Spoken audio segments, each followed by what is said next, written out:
Bien, entonces ahorita vamos a ver lo que es el funcionamiento de un controlador discreto de 3 posiciones. Entonces, un controlador de 3 posiciones proporciona 3 niveles de salida. Asimismo, 2 niveles de salida, ¿sí? Con controladores de 2 posiciones, ¿sí?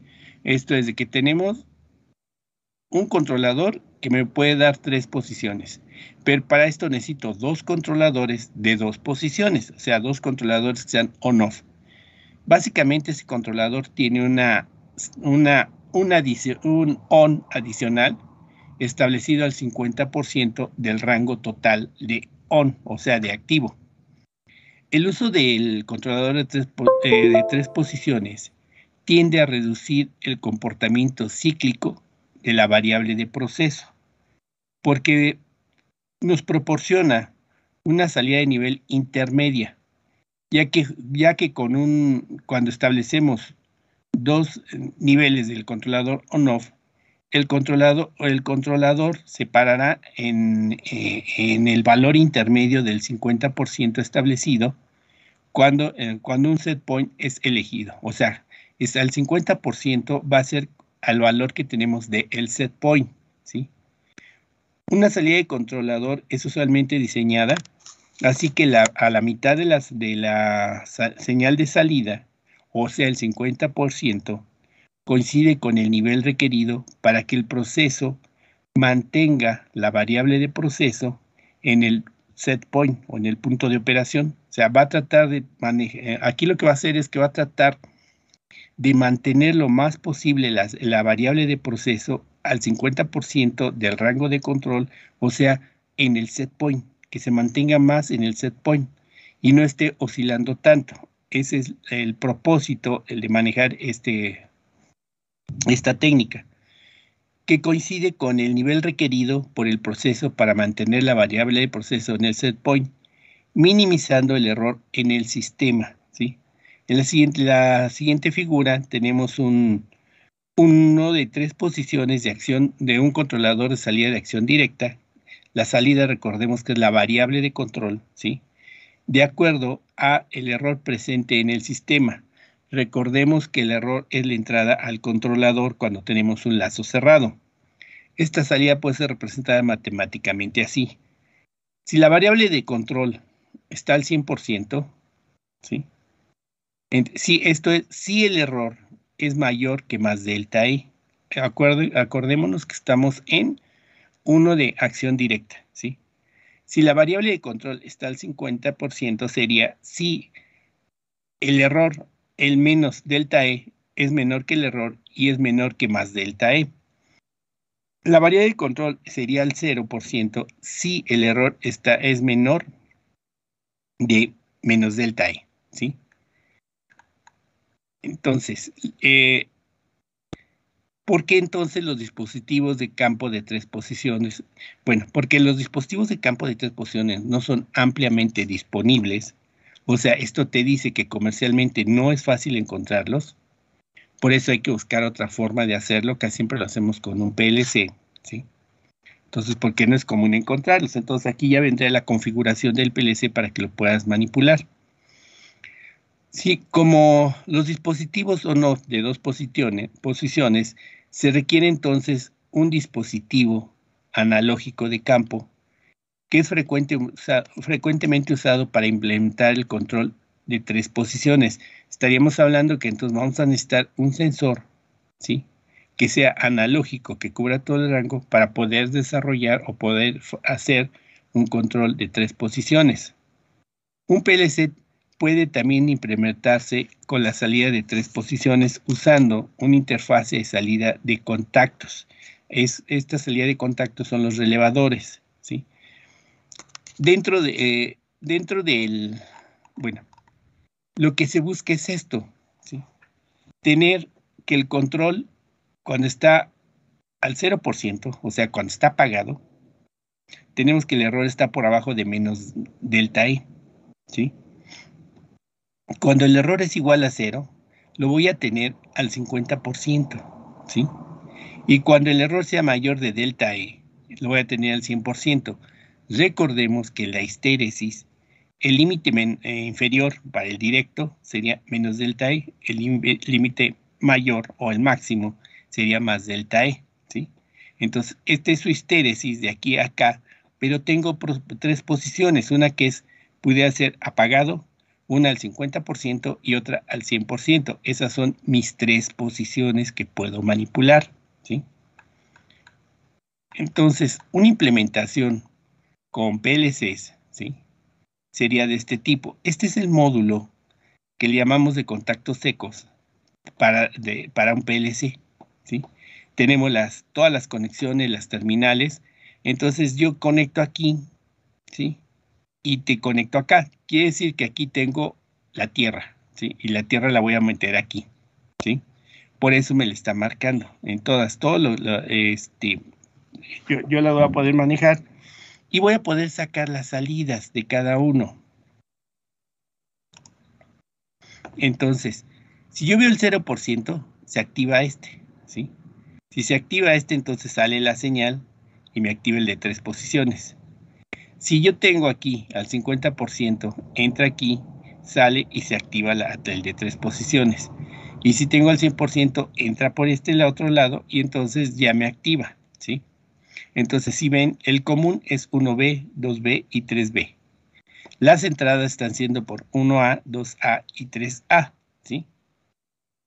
Puedo manejar más niveles porque normalmente un controlador de contactos secos te puede manejar, aquí en este caso está manejando 4 señales, casi siempre lo podemos manejar en 8 o 16 puntos, es decir, 8 o 16 puntos son 8 entradas o 16 entradas, lo mismo en las salidas, aquí en este caso estamos viendo salidas, ¿sí? Entonces es lo que tendríamos, estas son las conexiones, entonces esto es lo que está dentro del módulo, están los contactos.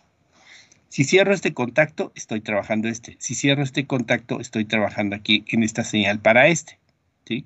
Si lo tengo acá, trabajaría con esto. Aquí ya tengo otro que pudiera meter un cuarto contacto, ¿sí?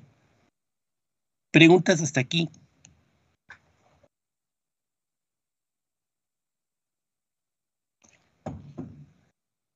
Bien. Profe. Entonces, dígame. Bueno, ahí la imagen de las tres posiciones, sí ve que dijo que se podía poner como más. Sí, En 1B y 3B dice que va la al modo de salida las tres es el posiciones común del de la aparato, ¿no? salida. Ah, es el común. Ah, ok. Sí. Aquí normalmente nosotros entonces entraría aquí el común y la salida vendría hacia acá. Las salidas son lo que tenemos acá arriba, ¿sí? Mm, sí, sí, sí. ¿Sí? Eso es lo que tendríamos. Entonces yo puedo formar más si quiero. No, no es común hacerlo. Esto dependería de ciertas características de tu proceso. O sea, que aquí antes de decidir un controlador, analizamos el proceso. ¿Qué es lo que quiero hacer? ¿Qué es lo que me conviene hacer? ¿Sí? ¿Cómo lo puedo desarrollar? Por así decirlo. En ocasiones, lo que son templado de metales y lo que son en se me olvidó cómo se llama. Cuando estás para el teñido de telas, incluso a veces para teñido de papel, ¿sí? Nosotros lo hacemos en etapas, ¿sí? Entonces, si voy a templar un metal para que no se me cristalice, yo lo tengo a una temperatura y aquí si usamos rampas, esto es que voy a subir gradualmente la temperatura, no la subo de golpe, entonces aquí necesitamos actuadores proporcionales y voy a subir una temperatura. Llego a un valor y lo voy a dejar ahí en un valor estacionario para que los cristales se reacomoden, ¿sí? Y luego vuelvo a subir la temperatura. Lo voy a mantener aquí. Eso lo hacemos muy común en templado, cuando ya es automatizado. Entonces son temperaturas que se dejan ahí para que reaccionen los metales. Lo llevamos al otro y luego lo voy a bajar otra vez a una temperatura, permito que se restablezcan y lo vuelvo a bajar, ¿sí? Esto es muy común que lo hagamos, ¿sí? Pero esto lo hacemos ya con dispositivos que son analógicos. Aquí establecemos la rampa, no lo calentamos a ti, sino lo vamos calentando a una razón, ¿sí? Que va a depender de las aleaciones de los metales. Lo dejo que se estabilice por la reacción que tenemos de los cristales internos de los metales. Luego vuelvo a subir la temperatura. Estas pendientes no necesariamente es la misma pendiente cuando estoy el primer aumento de temperatura al segundo aumento de temperatura. Lo dejo ahí estabilizado un determinado tiempo. Esto casi siempre, esta figura que tenemos aquí, casi siempre te la va a dar un ingeniero metalúrgico. Entonces tú haces la configuración del controlador. Yo les he comentado que nuestro trabajo es configurar equipo, pero nosotros también debemos entender muchas cosas del proceso para que yo pueda entender por qué lo tengo que configurar así, ¿sí? Y luego ya que lo tengo aquí, ahora hago una rampa. ¿Cómo voy a quitar el calor lentamente o si lo tengo que enfriar? Fue obligar el enfriamiento a una determinada razón de cambio, ¿sí? Y luego volvemos a estabilizarlo y luego lo volvemos a bajar y luego ya lo enfriamos. Una de las características de templado es subir la temperatura y luego enfriarlo. Lo podemos enfriar rápidamente. Si lo enfriamos rápidamente, adquiere una gran dureza, pero se hace muy quebradizo. Si yo lo enfrío a una no tan rápido, entonces le empiezo a dar mucha dureza, pero le doy una cierta flexibilidad, no tan quebradizo. Entonces este análisis de tiempo, rampas y demás, me lo va a dar un ingeniero metalúrgico y tú como ingeniero en control, que es el de comunicaciones y electrónica, porque todo el equipo lo vas a manejar con electrónica y con comunicaciones, lo configuras, ¿sí? Eso es lo que nosotros más manejamos en campo, configuración de equipo de control, pero debo de entender muy bien cómo trabaja la parte electrónica interna y qué es lo que quiero que haga esa parte de electrónica para un proceso determinado, ¿sí? Entonces, por eso en instrumentación industrial abarcamos tantas cosas para poder entender estas variables, entender el comportamiento, que un sensor no es nada más conectarlo, sino tengo que hacer un análisis del proceso para ver cómo lo voy a poner, cómo voy a conectar ese instrumento sensor para que sea el más adecuado, no me dé errores de medición y cómo van a trabajar mis actuadores, ¿sí? Entonces, por eso involucramos tanta teoría, ¿sí? Bien, entonces dice, nos quedamos por acá. El lado interno del controlador del módulo de 3 contactos, las terminales son conectadas al 0, al 50 y al 100% de las señales de potencia respectivamente. Los otros lados del contacto están unidos juntas para conectar al dispositivo de campo, ¿sí? Por ejemplo, una válvula. En esta configuración el PLC con el módulo de salida de contactos puede ser interfaciado con señales analógicas establecidas en 0, 50 y 100%. Cuando habla de estas señales analógicas estamos hablando del sensor, ¿sí? Del rango completo del dispositivo de control de campo. Para implementar un controlador de 3 posiciones, el controlador en modo discreto con más de 3 posiciones, que pueden ser 5 posiciones, multiposiciones, etcétera, pueden también ser implementados de esta forma en algunas aplicaciones de control, ya que los dispositivos de salida de campo con más de 3 posiciones no son disponibles, ¿sí? Los dispositivos de salida analógica son frecuentemente usados en conjunto con tarjetas de contactos de salida múltiples para obtener un control multiposición, ¿sí? Y aquí nos da una posible acción, pero aquí ya usamos todo un controlador, un módulo de PLC más grande. Lo puedo tener al 0%, 25%, 50%, 75%, 100%, ¿sí? Y tenemos un dispositivo de campo de salida analógica, ¿sí? Aquí habría que hacer un análisis más fuerte para cómo cómo puedo manejar un dispositivo de campo con salida analógica. Quiere decir que el dispositivo me va a dar un valor determinado. Para que quede un poquito más claro. Yo puedo tener esto. Estas son las entradas, que son las que vienen y me va a decir qué estoy mandando, ¿sí? Entonces, aquí lo que voy a tener que es una salida que se va a convertir y que me va a estar sumando, ¿sí? Puede en un momento dado sumarme. Si le meto un porcentaje pequeño, está aquí y lo puedo mandar. Esto implica que voy a mandar una señal que puede cubrirme el 100%, ¿sí?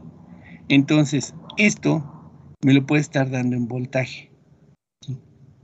Si me lo da en voltaje y lo voy a enviar a gran distancia, entonces tendría que meter un transmisor, ¿sí?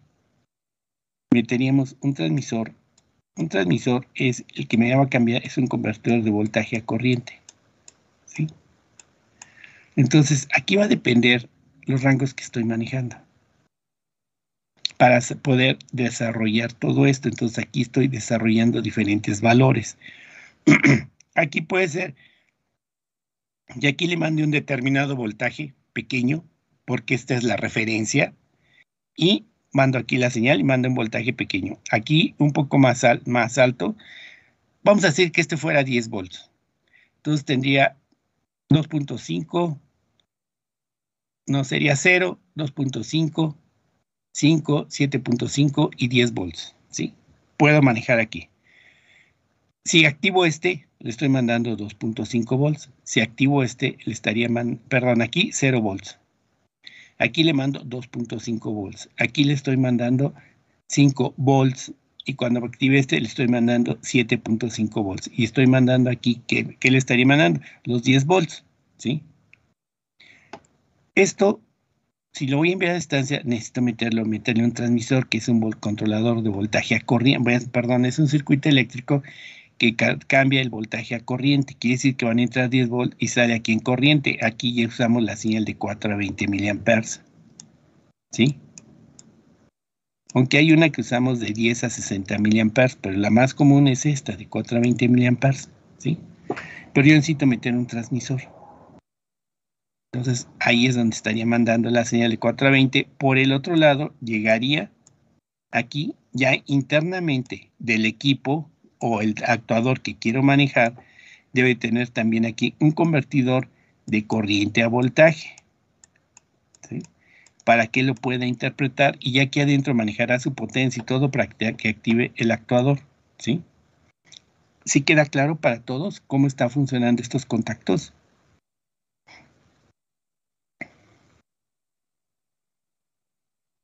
Y que las posibilidades que yo pudiera tener. Entonces yo hago un análisis muy completo de todo el proceso, de la variable. Entonces yo ya sé cómo está funcionando este sensor, ¿sí? Y yo voy a tener entonces también cómo voy a trabajar el actuador. Esto que tengo aquí viene a funcionar como el controlador, pero ya de múltiples posiciones, ¿sí? Eso es lo que buscamos en estos. ¿Dudas, preguntas, compañeros?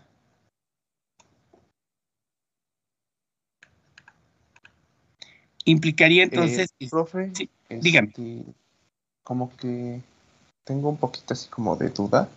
Sí, Entonces, todo lo que está en la parte de arriba que dice voltaje análogo de referencia, todos esos son un solo sensor. puede ser un solo sensor, sí, Ok. puede. O puede Y, ser diferentes valores que yo pueda. Por regular, si es un solo sensor, implica entonces que aquí voy a tener características muy especiales de manejo, ¿sí? Aquí estaríamos viendo qué vas a hacer. Bueno, aquí, veamos, este no sería un solo sensor. Este serían diferentes voltajes. Aquí yo creo que ya entendí dónde está el error. Ahorita les digo. Aquí esta entrada le pongo 0 volts. Aquí le pongo 2.5 volts. Aquí le voy a poner 5 volts. Aquí le pongo 7.5 volts. Aquí le pongo 10 volts. ¿Sí?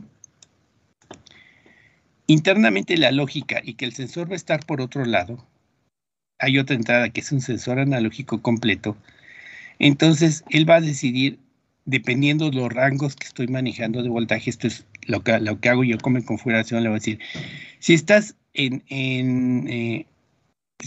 si quiero la posición más baja, entonces tú te conecto a ti, te mando 0 volts y envías la señal a 0, ¿sí? De lo que haga la lógica interna, que está leyendo al sensor, entonces aquí yo tengo 2.5 volts, entonces le mandas 2.5 volts. Si estoy aquí, y eso es la lógica que hacemos interna, te voy a mandar 2, y que eso es lo que está leyendo el sensor, entonces la configuración que hago ahí, que voy a estar manejando estaríamos manejando en el PLC que esta acción, para que yo le mande 0 volts, depende de un escalón, ¿sí? En la programación del PLC. Recordemos que cada escalón, por lo regular, es una instrucción, ¿sí? Y de ahí puedo tomar una acción para cada uno de ellos. Entonces, si después de que las comparaciones internas que estoy haciendo de lo que tengo en la tabla de valores de lo que está entrando el sensor y qué voy a hacer, si estás entre este y este rango, manda 0 volts. Si estás entre este y otro rango, mandas 2.5 volts. Si estás en otro determinado rango, mándale 5 volts. Si estás en otro rango, mándale 7.5 volts. Si estás en otro rango, entonces compáralo, mándale 10 volts. Entonces yo puedo, esta salida va a mandar o 0 volts, o 2.5 volts, o 5 volts, o 7.5 volts, o 10 volts, ¿sí? Mi circuito analógico también puede ser ese, ¿sí? Ahora, pudiera ser, si yo quiero ver estas salidas, no, mejor no los meto en ese.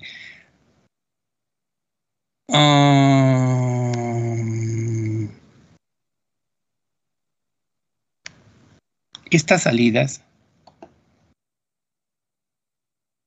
las puedo manejar, ¿sí? Pero tendré que manejar un control o un comparador, es hacer toda una lógica de operacionales. Y entonces aquí, esta es la salida que voy a manejar. Entonces pudiera ser que tuviera este contacto, ¿sí? Y entonces tendría aquí, si lo quiero ver como un analógico,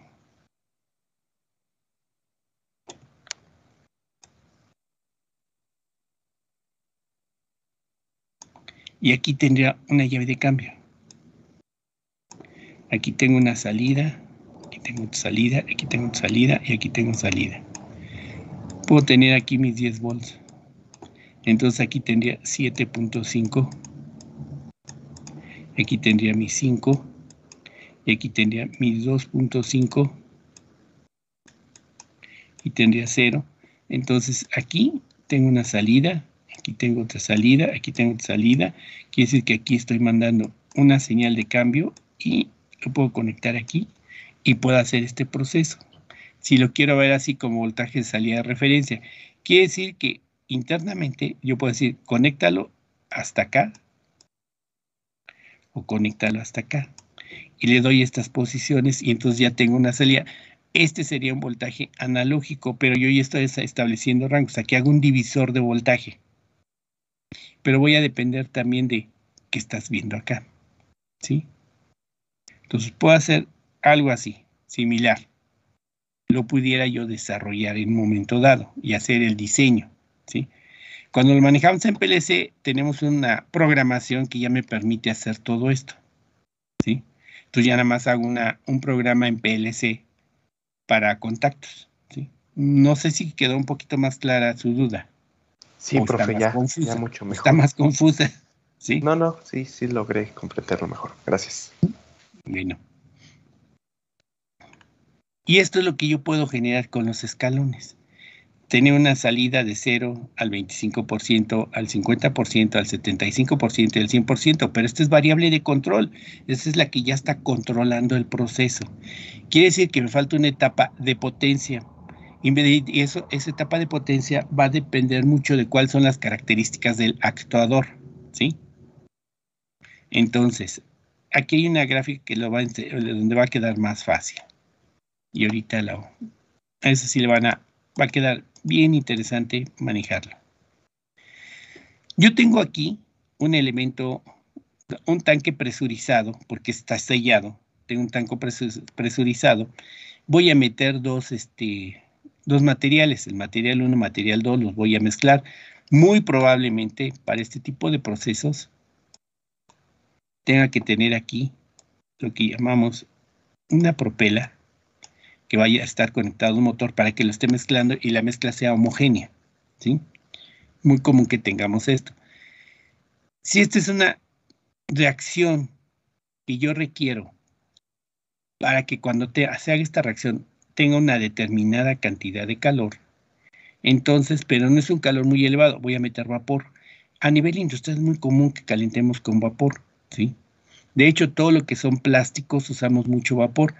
Ustedes, cuando compran algo que viene en un cartoncito y luego trae un plástico, ¿sí? Que viene moldeado a la forma de lo que te están vendiendo, eso le llamamos un blister, ¿sí? Entonces, ese plastiquito que tiene ahí transparente que parece una mica, ¿sí? Entonces, yo lo moldeo. Entonces, tiene troqueles que moldea, metes la pieza, lo mete y lo sella, ¿sí? Quiere decir que hay una parte que hace el molde, pone el molde, hace los moldes, luego pone el molde y luego por otro sistema, por calor lo pego, ¿sí? Entonces ya queda el producto que te venden totalmente sellado, ¿sí? Y normalmente cuando sacamos un 10, tan solo en las pilas, que es muy común que lo veamos, entonces yo tengo que moldear ese plástico, pero ese plástico yo no le puedo meter un calor directo. Entonces normalmente lo que hacemos es metemos vapor para que pueda funcionar, ¿sí? Entonces por eso usamos tanto el vapor a nivel procesos, ¿sí? Y aquí te manejan esos. Entonces mucho de lo que son alimentos y mucho de lo que es farmacéutico usamos vapor, ¿sí? Dependiendo de las características, hay muchas formas de manejar el vapor y temperaturas de vapor. Entonces ahí entramos en otro estudio de las características del vapor y cuando son alimentos, son farmacéuticos, entramos en mucha normatividad para poder hacer el control. Entonces hay que leer mucho.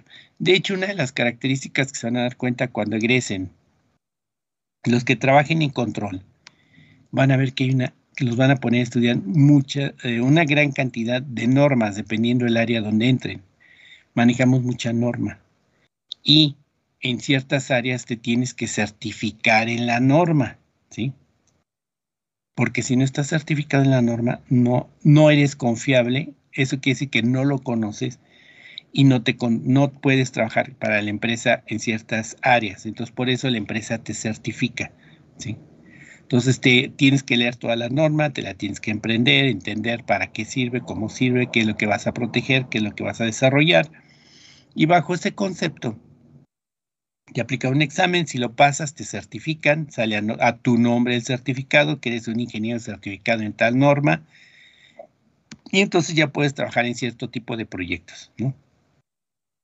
Es algo común que te manejan. Bien, entonces aquí está el set point, y aquí está mi controlador, mi comparador, aquí tengo el controlador y aquí están las señales de la variable de control. Yo voy a tener dos válvulas, ¿sí? Si yo cierro las dos válvulas, tengo el 0% de vapor. Si abro una sola válvula, tengo el 50% de vapor. Si abro las dos válvulas, tengo el 100% de vapor. Estamos hablando que estas válvulas son on-off, ¿sí? Entonces, por eso tengo dos actuadores de control de dos posiciones. Esta es una válvula on-off, esta es una válvula on-off, ¿sí? De tal forma que yo puedo puedo mandar cerrar las dos válvulas, puedo mandar abrir una válvula o puedo mandar abrir las dos válvulas, ¿sí? Ese es el propósito de manejar esto. Aquí tengo el sensor. ¿Quién le va a decir si cierro las válvulas, si abro una válvula o abro las dos válvulas? El sensor. El sensor manda la señal. Aquí está el comparador para que detecte el error y entonces aquí el actuador es el que va a tomar las decisiones, ¿sí? Si yo mando esto, entonces tengo aquí mi variable de control. Si la temperatura se va por arriba del límite alto, ¿sí? ¿Qué es lo que tenemos que hacer? Pues apagamos las dos, ¿sí? Cerramos las dos válvulas para que no mande calor. Si la temperatura empieza a bajar, cuando baje por arriba del nivel bajo, abro una sola válvula. Si abro una sola válvula, voy a tratar de mantenerlo dentro de la zona de la banda muerta, ¿sí? Se va a tratar porque le quité parte del calor, pero no le quité totalmente, entonces puede mantenerme en esta área más tiempo. Si llegara el límite bajo, activo las dos válvulas y cuando paso arriba del nivel alto, entonces dejo una sola válvula para que dure más tiempo aquí en la banda de la zona muerta, ¿sí? Si llegó aquí, entonces va a mantener aquí. Tratamos de mantenerlo dentro de la zona muerta con un control on-off de 3 posiciones. Aquí vemos que esas 3 posiciones va a depender de cómo están tus actuadores, ¿sí? Entonces, esto es lo que se puede hacer con esto. ¿Ya tiene una idea más clara de cómo estaría funcionando?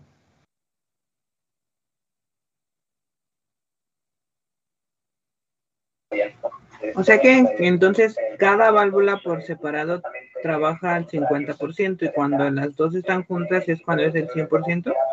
No, cada una de las válvulas es on-off. Esta válvula trabaja al 100%, esta válvula trabaja al 100%. Lo que estoy haciendo aquí es separar el vapor. El cálculo que haga yo de esta válvula es para que me mande nada más el 50% de vapor. Y esta también. Si sumo las dos, tengo 100%, ¿sí? Pero estas dos válvulas son del 0 al 100%, 0 a 100%. Lo que estoy dividiendo ahora es cuánto vapor por las dimensiones de la válvula, que esto es dimensiones de tubería, ¿sí? Eso es lo que mando. Normalmente el vapor lo manejamos por presión y tenemos una presión constante. Si yo tengo una presión constante, ¿qué puedo decir? Que tengo un flujo relativamente constante, ¿no? Si yo abro esta válvula, sé cuánto flujo de vapor pasa por aquí, porque tengo una presión, ¿sí? Si abro dos válvulas, estoy mandando el doble de vapor. Entonces, esta es on-off y trabaja del 0 al 100. Esta válvula 2 es on-off y trabaja al 100%. Lo que estoy manejando ahora y estoy manipulando es cuánto flujo manda esto, que va a ser el mismo flujo que de vapor que tenga la válvula 1 que la válvula 2. ¿Sí? Yo calculo el flujo total al 100% en la suma del flujo de las dos válvulas. De tal forma que si yo cierro una válvula, entonces nada más le llegó el 50% de flujo de vapor. Si cierro las dos válvulas, le llegó 0%. Entonces ahí es donde estoy trabajando. Las dos cerradas, tengo 0% de vapor.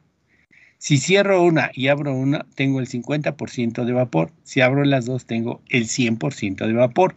No sé si ya está más claro esto.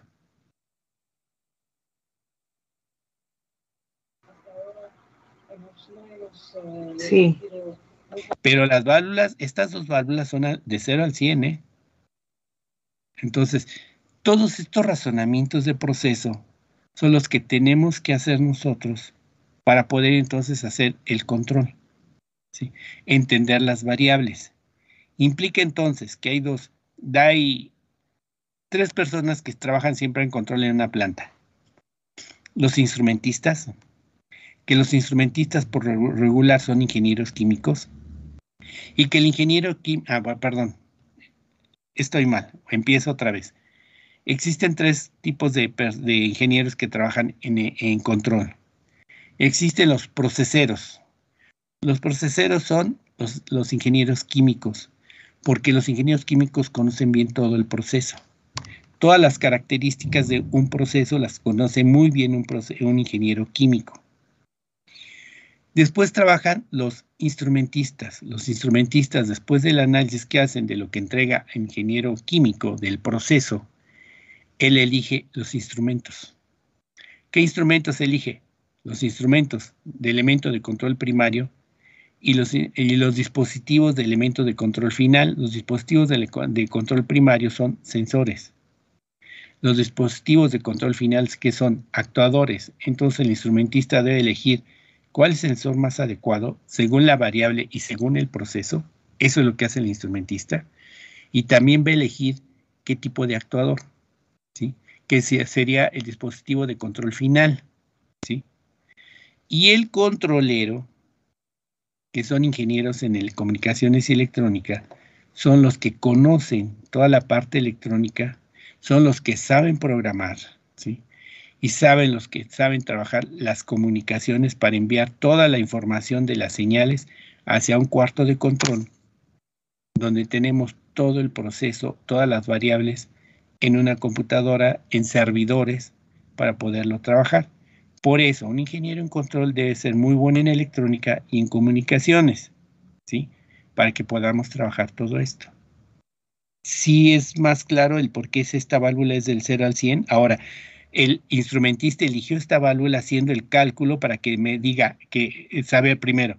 El procesador me dice cuánta presión requiero y cuánto flujo. Eso implica que dimensionó la válvula. El instrumentista vuelve a hacer el cálculo, a ver si lo hizo bien el instrumentista, ¿sí? El instrumentista me va a dar una propuesta de estrategia de control o una propuesta de filosofía de control.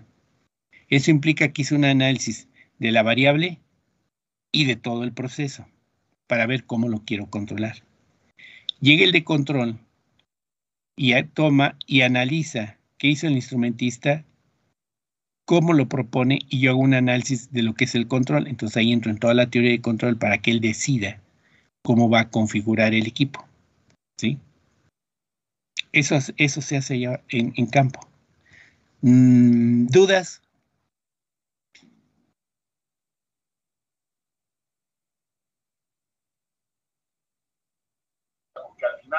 ¿Puede volver a explicar otra vez lo del 50 y el 100%? Sí, claro. El de procesos, el ingeniero de procesos, que es un ingeniero químico, hace el cálculo de cuánto flujo yo necesito aquí para mantener la temperatura constante, ¿sí? Para que cuando está entrando el producto, ¿sí?, que tenga una temperatura y pueda tener una buena reacción. Lo más probable es que tengamos una propuela y esté mezclando esto para que tengamos una mezcla homogénea. Y aquí sale el producto, ¿sí? Él hace el cálculo de cuánto requiero, ¿sí? Pero vamos a meter un sistema que no sea tan caro y por eso usamos on-off. Las válvulas on-off son mucho más baratas que una de porcentaje. Nosotros sabemos que si mantengo una presión constante de vapor, tengo un flujo constante de vapor, ¿sí? El de procesos calcula cuánto vapor requiero para mantener una temperatura aquí, en un rango determinado. De tal forma que lo que él quiere, lo que ahora vamos a hacer es que el 100%, digamos, necesito 100 psi de presión. Ya sé que a lo mejor a 100 psi estoy mandando una determinada cantidad de metros cúbicos de vapor, que ese ya es el flujo de vapor, ¿sí? Entonces dice, bueno, yo necesito, por así decirlo, le voy a mandar 10 metros cúbicos por hora. No voy a mandar una gran cantidad, ¿sí? Lo mando por hora. Yo necesito 10 metros cúbicos. Entonces ya sé cuánto es el flujo. Pero para ese flujo yo ya sé cuánto, con 100 psi puedo mantener el flujo constante en una de estas. Pero si yo quiero 10 metros cúbicos, yo puedo decir, bueno, si yo necesitaba tanto flujo, lo voy a dividir. Si lo divido, dice, bueno, le voy a mandar 5 metros cúbicos aquí y le voy a mandar 5 metros cúbicos acá. Si yo cierro las dos válvulas, ¿cuánto vapor entra? No entra nada. Si abro una válvula, me van a entrar 5 metros cúbicos por hora. Si abro las dos válvulas, van a entrar 10 metros cúbicos por hora, ¿sí? ¿De qué va a ser la decisión? De que ¿qué válvulas abre?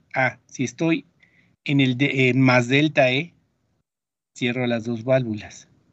Si estoy entre más delta E y menos delta E, abro una sola válvula, le estoy mandando el 50% de vapor que requiero.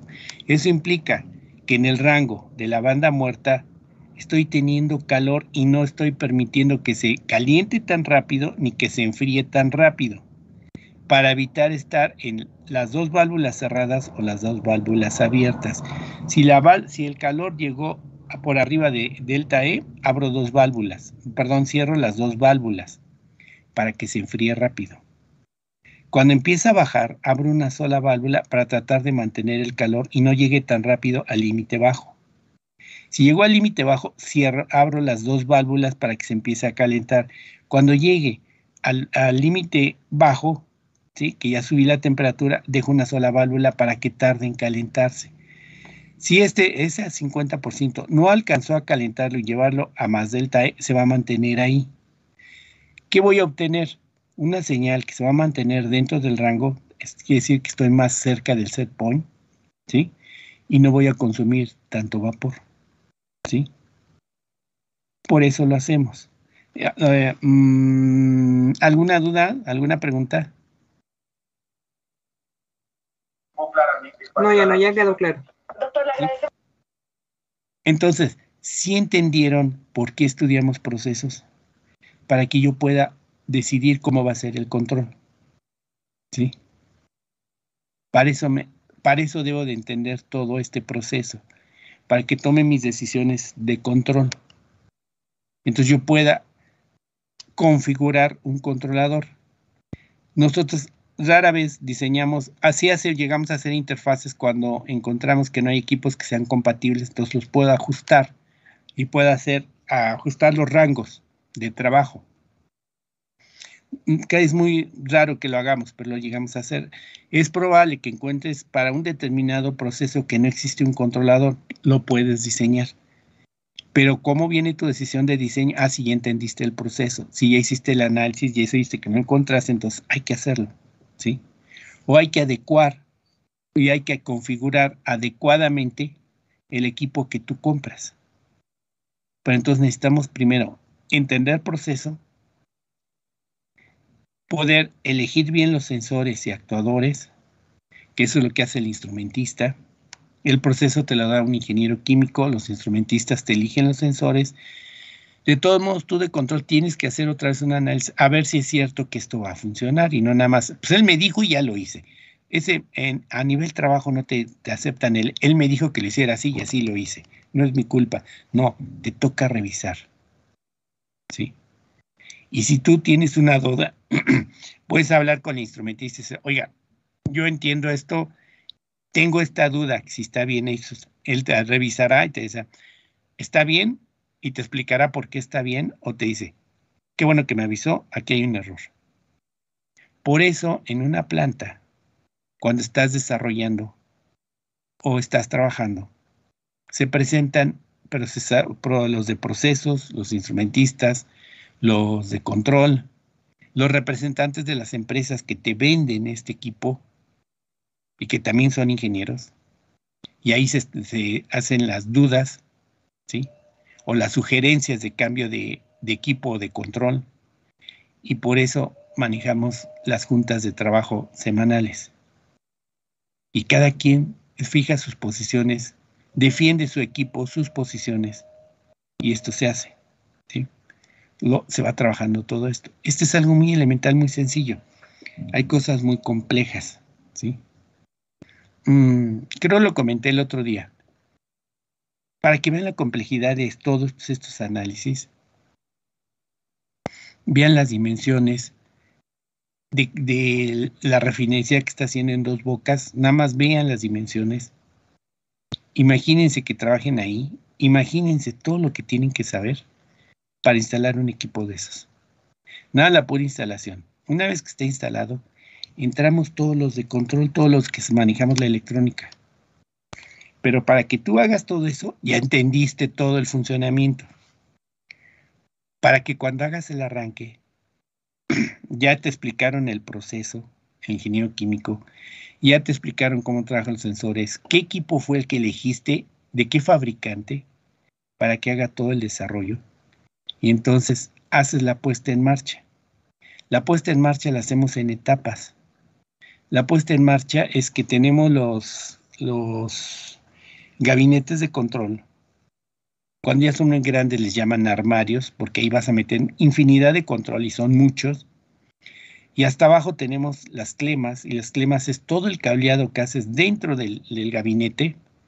Y luego son todas las señales que salen a campo y que pueden ser señales de control, pueden ser señales de acometida o pueden ser señales de comunicaciones. Todo eso lo instalamos los de control. Tenemos la ingeniería de detalle y puedes tener rieles con las clemas, que puedes tener hasta 500 clemas. Pero para eso ya tuviste que hacer la ingeniería de detalle, todos los diagramas de qué vas a conectar, cómo vas a conectar, qué tag le pusiste, ¿sí? ¿Qué tag le pusiste a cada uno de ellos? En ese tag va a ir características de quién es el fabricante y cuál es la señal que estás manejando. O sea, trabajar en esta área es muy interesante. Aprendes todos los días y con el tiempo vas aprendiendo todo. Te lleva mucho tiempo ser muy bueno para que te dejen ser líder de proyecto, que tú dirijas todo un proyecto completo. Cuando ya eres líder del proyecto es que eres muy bueno en procesos, ya entiendes mucho de procesos, ya entiendes mucho de instrumentación, ya entiendes mucho de control, ya entiendes mucho de redes industriales, ¿sí?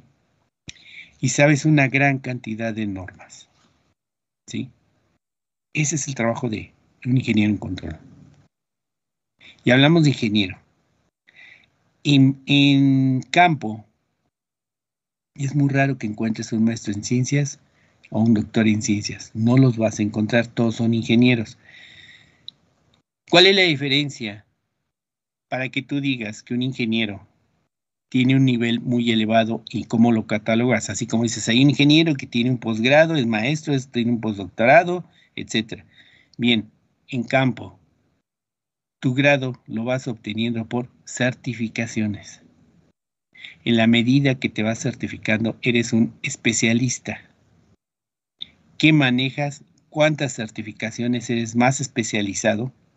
¿O tienes más capacidad? Y esas te dan sueldo. Entre más certificaciones, más ganas, ¿sí?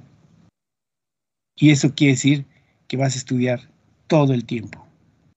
En realidad, un ingeniero en control que está avanzando, su conocimiento práctico y teórico es mucho más avanzado que un maestro en ciencias, que un doctor en ciencias. Sí. Las materias son muy diferentes, pero tú sabes aplicar, tú sabes hacer que algo funcione. ¿Sí? Y de eso es el trabajo que haces como ingeniero. ¿Sí? La mayoría de nuestros egresados que tienen más de 5 años, entre 5 y 10 años, donde ya empiezan a ser jefes, llegan a ser gerentes, llegan a ser líderes del proyecto, es cuando tú ya pasas de gerente, vas a pasar a ser directivo. Cuando eres directivo, tú ya vas a dirigir. ¿En qué creen que estos ingenieros que tienen mucha experiencia hacen su tesis, hacen su posgrado?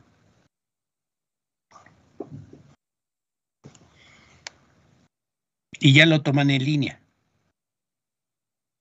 Porque ya tienes una visión de estudio muy diferente. ¿En qué creen que hacen su maestría? La mayoría de los compañeros que egresan y llegan a platicar, te platican eso. ¿En qué creen que toman su maestría?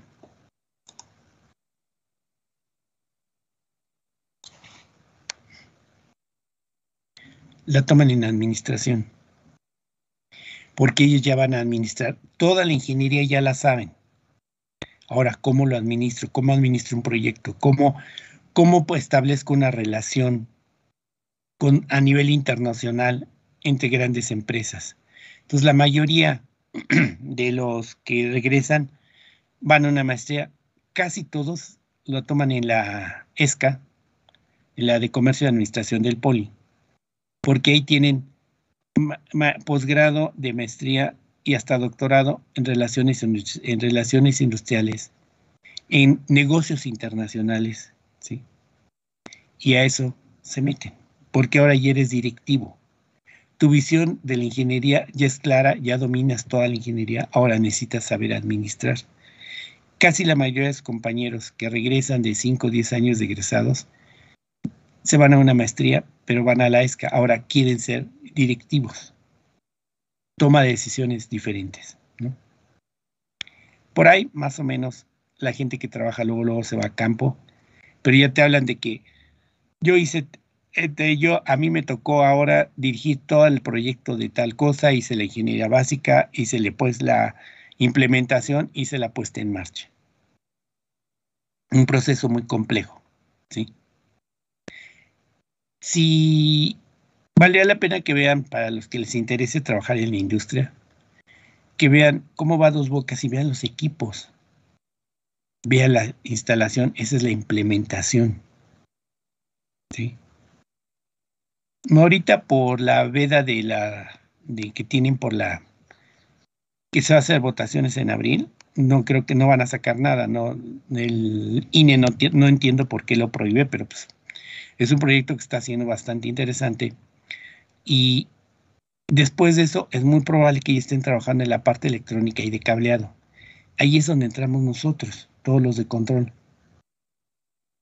porque a eso lleva todo lo que es y que son otros que se especializan en eso, en lo que es STB, que es todo lo que son redes voz dato.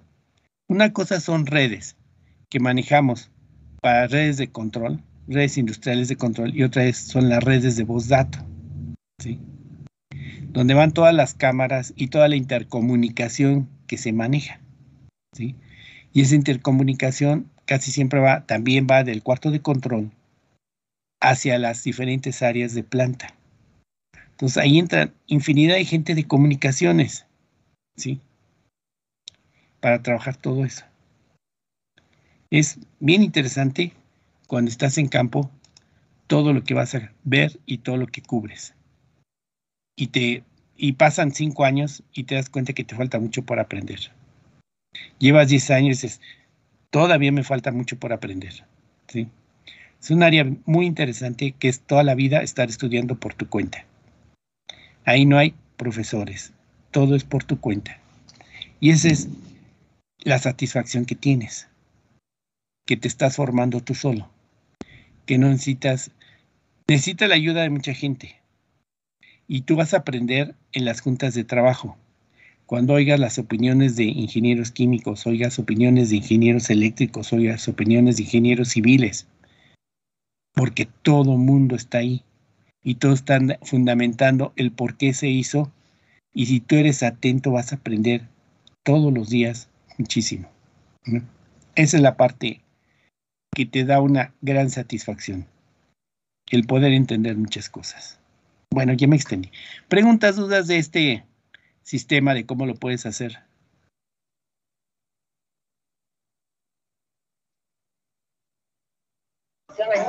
No, profe. Bueno, ¿nadie más? Este era un breviario cultural de otras formas de hacerlo, que nosotros no vamos a hacer, pero que tenga una idea muy clara de que hay infinidad de cosas que podemos hacer, que podemos aprender y que son válidas para hacerlas, ¿no? Bien, si no hay dudas, nos vemos el próximo lunes. ¿Cómo van con su práctica? ¿Quién ya empezó a calibrar? Yo pienso empezar hoy, profe, ya tengo todo armado y el sensor ya también con la resina, entonces yo creo que hoy empiezo. Con mucha calma, mucha dedicación, mucha concentración. Eso es lo que hacemos nosotros en campo. Cualquier error en campo cuesta miles de dólares. Aquí nada más les va a costar como 100 pesos, ¿sí? Pero en campo es mucho lo que va en juego, ¿sí? Entonces aquí empezamos a ser muy meticulosos, ser muy, ¿cómo se llama? Eso fue la palabra. Ser, muy cuidadosos en todo lo que hacemos. Muy metódicos. Tengo que ser muy metódicos. Mucha paciencia. Y antes de que ustedes cambien un valor de resistencia, analicen por qué. ¿Por qué la quieres cambiar? El cambiar, ¿qué funcionamiento vas a cambiar? ¿Sí? y lleven una bitácora. Ustedes no lo hacen. Si yo, teniendo determinar valor de resistencia, me dio esto, la cambié, me dio esto, estás generando experiencia. Pero si no lo escribes, todo se nos olvida. Si empiecen a ser metódicos, ¿sí? Empiecen a ser muy observadores, empiecen a analizar por qué. No nada más es cambiar componentes a ver si le atino. Ahora debes de estar bien seguro de por qué vas a cambiar el valor de una componente y qué es lo que esperas ver y luego qué ves. Si tú lo anotas y lo analizas, vas a aprender muchísimo, ¿sí? No es nada más de cambiar componentes.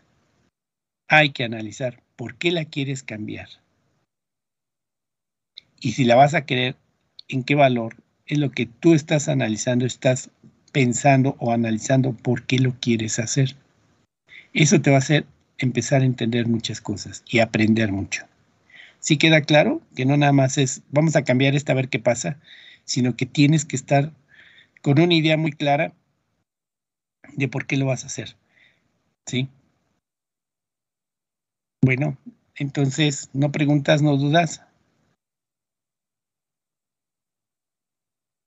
Parece que no, profe. Bueno, entonces, cuídense mucho, muy buen fin de semana. Gracias, profe, igualmente. Gracias, igual. Gracias.